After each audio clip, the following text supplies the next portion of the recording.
नमस्कार सभी को। आप सभी का आपके अपने इस YouTube चैनल पर हार्दिक स्वागत है।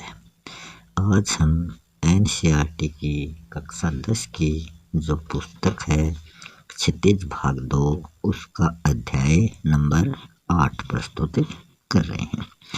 इस अध्याय की जो कविता है कन्यादान, उसके कवि हैं ऋतुराज जी। तो पहले हम ऋतुराज जी का जीवन परिचय देखते हैं, उसके बाद में इसकी जो कविता है कन्यादान उसका शब्दार्थ सहित उसका भावार्थ समझेंगे। तो शुरू करते हैं इनका जीवन परिचय। ऋतुराज का जो जन्म है वो सन 1940 को राजस्थान के भरतपुर जिले में होता है। राजस्थान विश्वविद्यालय जयपुर से उन्होंने अंग्रेजी में MA किया और 40 वर्षों तक अंग्रेजी साहित्य में अध्यापन के बाद अब सेवानिवृत्त होकर ये जयपुर में ही रहते हैं। उनके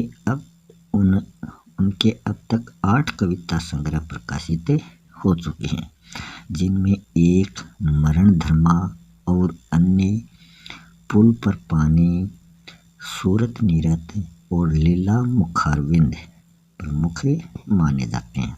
उन्हें सोमदत्त परिमल सम्मान, मीरा पुरस्कार, पहल सम्मान तथा बिहारी पुरस्कार भी मिल चुके हैं।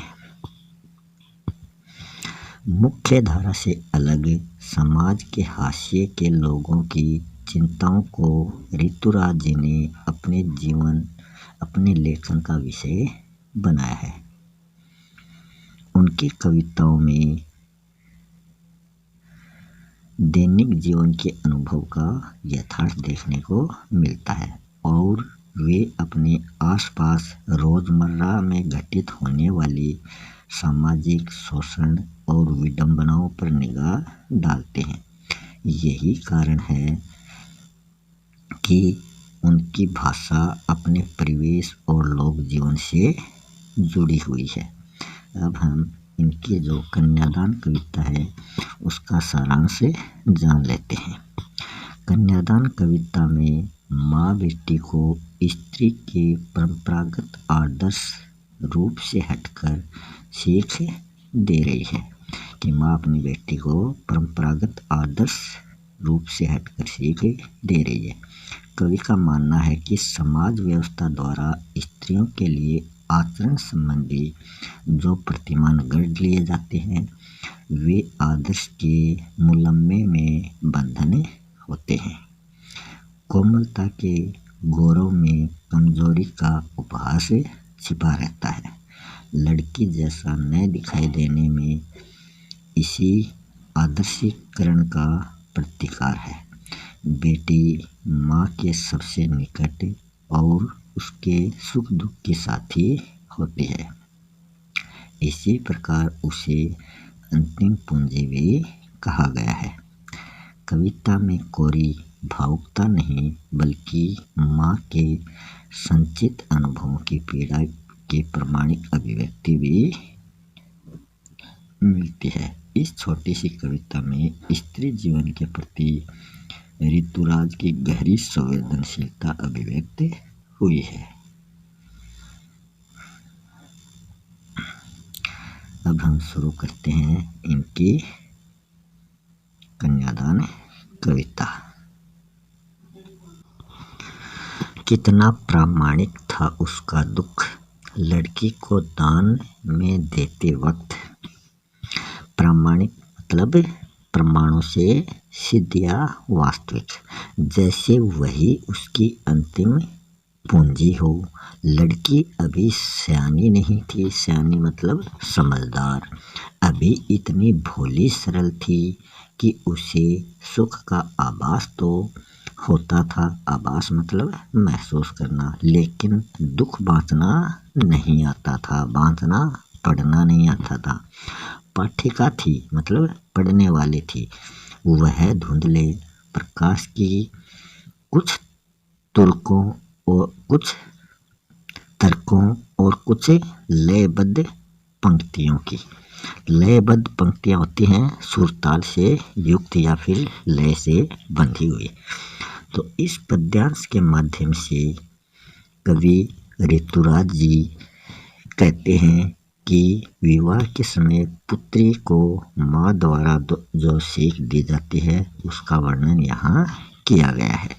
तो कवि ऋतुराज जी कहते हैं कि कन्यादान करते समय कन्या की माँ का दुख प्रमाणों से सिद्ध, सच्चा और वास्तविक था, क्योंकि वह कन्या ही उसकी एकमात्र पूंजी थी तथा उसी से वह अपना सुख दुख बांटती थी।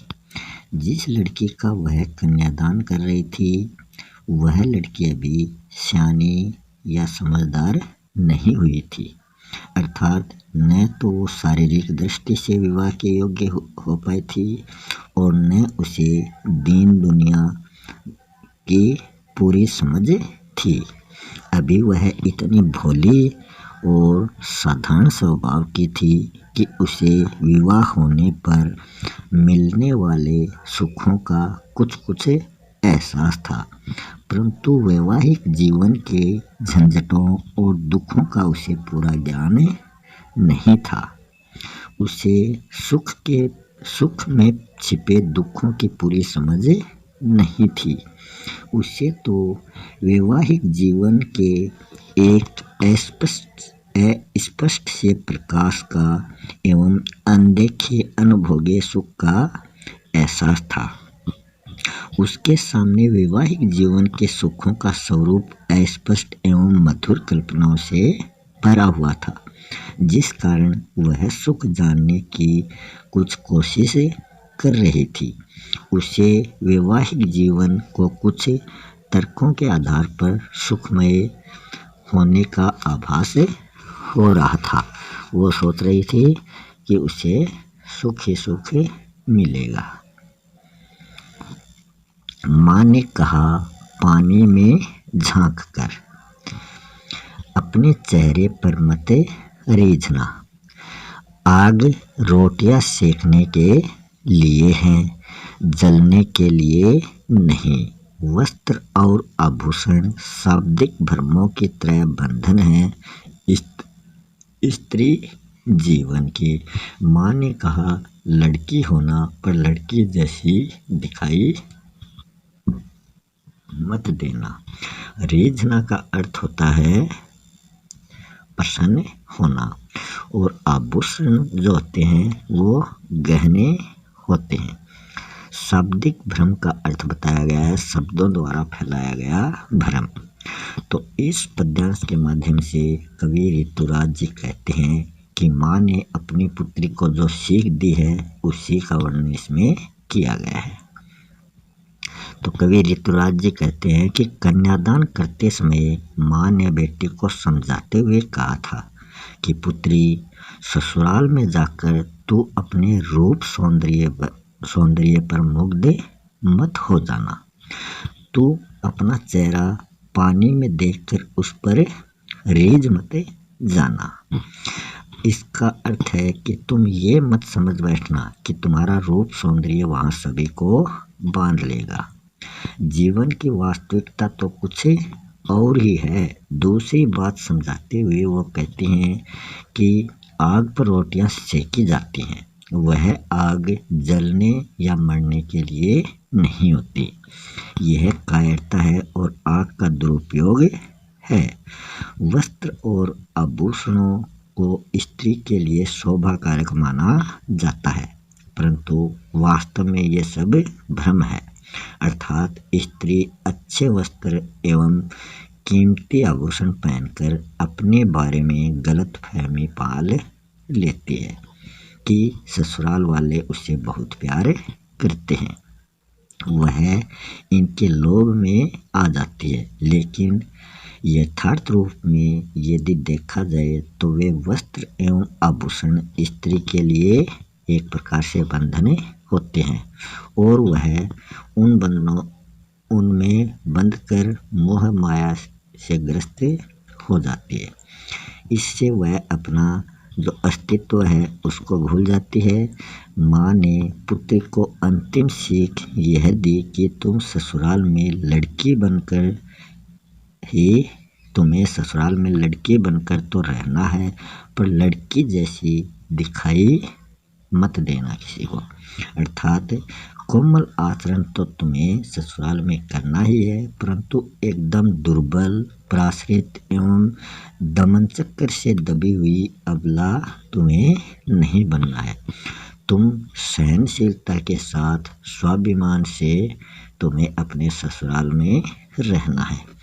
तो यहाँ उनके माँ के द्वारा जो सीख दी गई है उसका वर्णन इसमें किया गया है। तो ये पाठ यहाँ समाप्त हो चुका है। मिलते हैं नेक्स्ट वीडियो में नए टॉपिक के साथ। तब तक के लिए धन्यवाद।